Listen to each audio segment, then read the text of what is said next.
Guys, তোমার school college বা ভার্সিটির ম্যাডাম যদি এই রকম টিকটক ভিডিও বানায়, তখন তুমি তাকে কি বলে ডাকবে?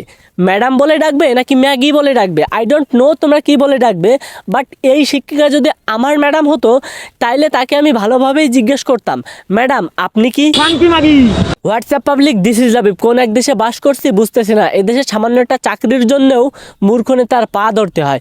শুধুমাত্র ভণ্ড বললেই লোকে আপনার উপর মামলা চাপিয়ে দেয়। এদেশের কাপল ব্লগাররা নিজের বউকেও খায়, বউয়ের বান্ধবীকেও প্রেগনেন্ট করে দেয়। আবার এদেশের টিকটকাররা ডুয়েটের মতন বিশ্ববিদ্যালয়েরও নাকি শিক্ষিকা হয়।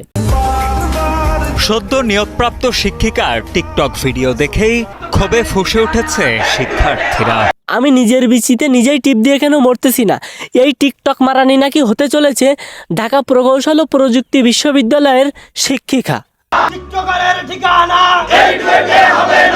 টিকটকারের ঠিকানা এই ডুয়েটে হবে না, এইরকম স্লোগান দিয়ে এই টিকটকার চুতমারানি ম্যাডামের বিরুদ্ধে আন্দোলন শুরু করছে ডুয়েটের শিক্ষার্থীরা। আরে পোলাপাইন আপডেট হ, ম্যাডাম রে ভার্সিটিতে আসতে দে, তারপর তোরা সবাই মিলে ম্যাডাম রে ডেকে নিয়ে, অনলি পোলাদের বলতেছি, ম্যাডাম রে ডেকে নিয়ে তোরা আড়ালে নিয়ে যা, তারপর তোরা ম্যাডাম রে নিয়ে সবাই মিলে টিকটক কর।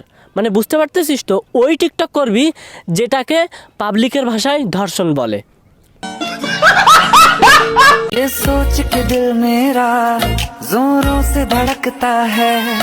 একবার ইমাজিন করেন, এই মালটা যদি এইভাবে নিজের শিশু খাদ্যে এইরকম ধাক্কাধাক্কি করে ভার্সিটিতে গিয়ে, পোলাপাইনের লেখাপড়া তো দূরে থাক, ওদের যাবে দাঁড়িয়ে, তারপর পোলাপাইন বলবে, ম্যাডাম পড়ালেখা সাইডে রাখেন, হাতটা বাড়ান, আপনার করব আমরা খাড়িয়ে।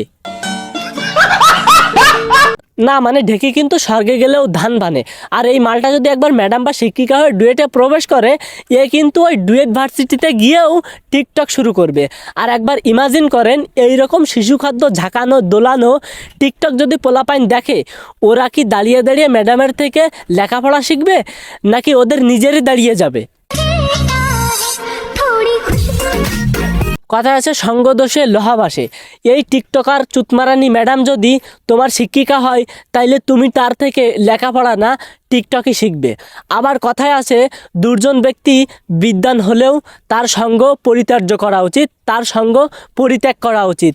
অর্থাৎ এই মালটা শিক্ষিত হলেও লেখাপড়ায় অনেক দূর এগিয়ে থাকলেও এই মালটা যাতে একটা নোংরা ছাপড়ি টিকটকার, যে অর্ধ উলঙ্গ হয়ে ক্যামেরার সামনে এসে নাচানাচি করে, এ যদি তোমার শিক্ষিকা বা শিক্ষক হয়, এর প্রতি কি তোমার রেসপেক্ট আসবে? আমার তো একে খেলতে মনে চাইবে, এ মানে রুমে গিয়ে লেখাপড়া খেলতে। মালটা তো ভালোই নাচতে পারে। বোন, তোর ঘরে শিক্ষিকা হওয়ার ভূতটাকে চাপালো?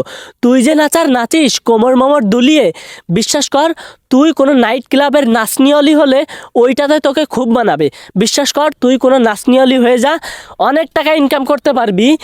ওপেনে নাচবি আর গোপনে করবি, এ মানে ইনকাম।